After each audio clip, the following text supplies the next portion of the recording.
Hey there, this is James Wilson with BJJ Strength Training Systems, and today I want to share a tip that will help you touch your toes in less than 5 minutes without any stretching. So in my short time in BJJ, I've noticed an almost epidemic level of people who can't touch their toes, especially high level guys who've got really good BJJ specific flexibility, namely they can bring their foot up towards their head really well. But one of the most basic movement patterns, being able to bend down and touch your toes, they struggle with. So that is not good. It's going to affect you both on and off the mat. So this tip right here that I'm about to show you will help you improve your toe touch. So what I'm going to do is show you the tip and then break it down what happened and why it's important for you on the mat. And again, I've helped a lot of people. I mean, recently I've helped 3 high-level black belts who hadn't been able to touch their toes in years touch their toes again in a matter of minutes with this same tip right here. So you're going to need 2 things to do this. One, you're going to need something to squeeze between your thighs. I've got a yoga block here. You can also use a foam roller.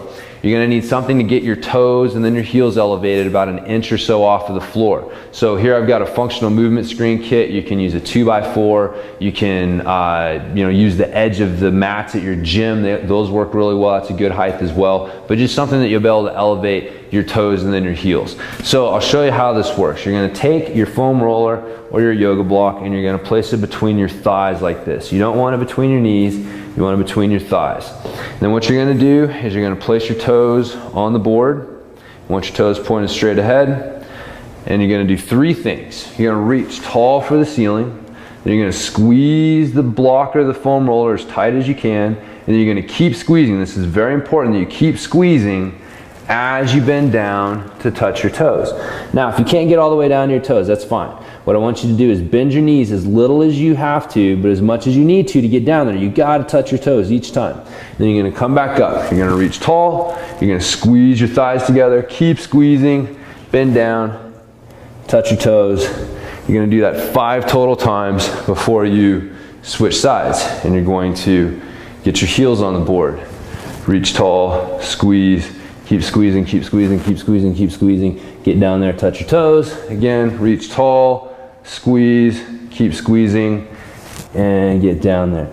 So just do the step 1, 2, 3. Don't rush through that. Do that 5 times with the toes up, and then 5 times with the heels up, and then come back and check your toe touch. Now again, what we're looking for with a toe touch is the ability to keep a relatively flat lower back, bend down and touch the toes, without a lot of restriction in your breathing. If you get down here and it's really hard to breathe and you're straining to get down there and maintain that position, then that's not a legitimate toe touch. It's not what we're looking for. So, but with this here, I guarantee you, if you're not able to touch your toes or it's very difficult to touch your toes, by doing this, I've seen people gain as much as 6 to 8 inches range of motion on their toe touch with this same tip right here. So again, what has happened? Why, most of us think when we can't touch our toes is because our hamstrings are tight. So the hamstrings, did they suddenly get loose? What happened there? What we forget is that the brain controls everything. So the brain senses how we're moving and tells us, tells the rest of the body how to act appropriately. So when we go to bend over and touch our toes, we have 1 of 2 choices. We can hinge from our hips, which is good, or we can hinge from our lower back, which is bad. A lot of us, though, hinge from that lower back. So when we go to touch our toes, what we end up doing is something that looks like this. We start hinging at the lower back, and we try to come straight down to the toes. And you can see it's very difficult for me to get down and touch my toes when I do that. If I hinge my hips and I push my hips back, it's very easy for me to get down there. So again, the difference is hinging from here versus hinging from here.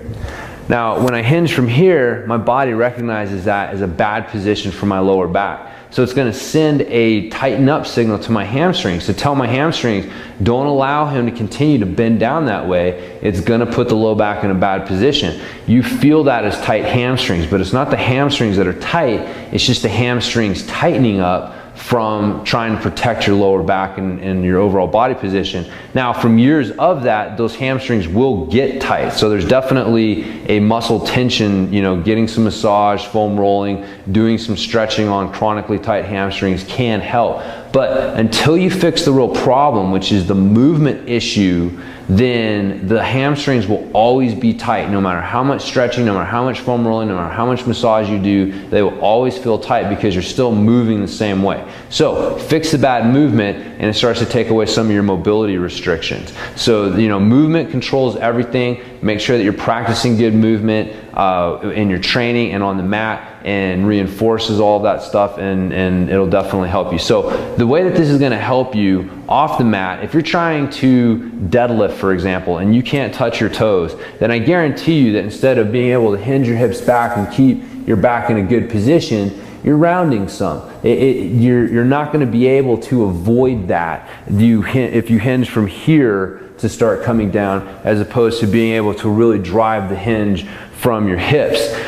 So anytime you have to bend down and pick something up in real life, in the gym, anytime you're doing any sort of like deadlifting or squatting exercise, you're going to be taking some of the stress off of the hips and you're going to be placing it on the lower back. Now on the mat, it's going to affect you, especially when you invert. And this is something that the black belt guys that I helped touch their toes noticed right away, was as soon as they could touch their toes, they felt that they were able to invert, be more balanced, move more easily, took a lot of strain off of the neck and the lower back area as well. So again, if you're not able to move from here effectively, you know, this is our center of gravity, this is our most powerful area of the body. If this isn't functioning properly, it's going to start placing excessive wear and tear on other areas of the body.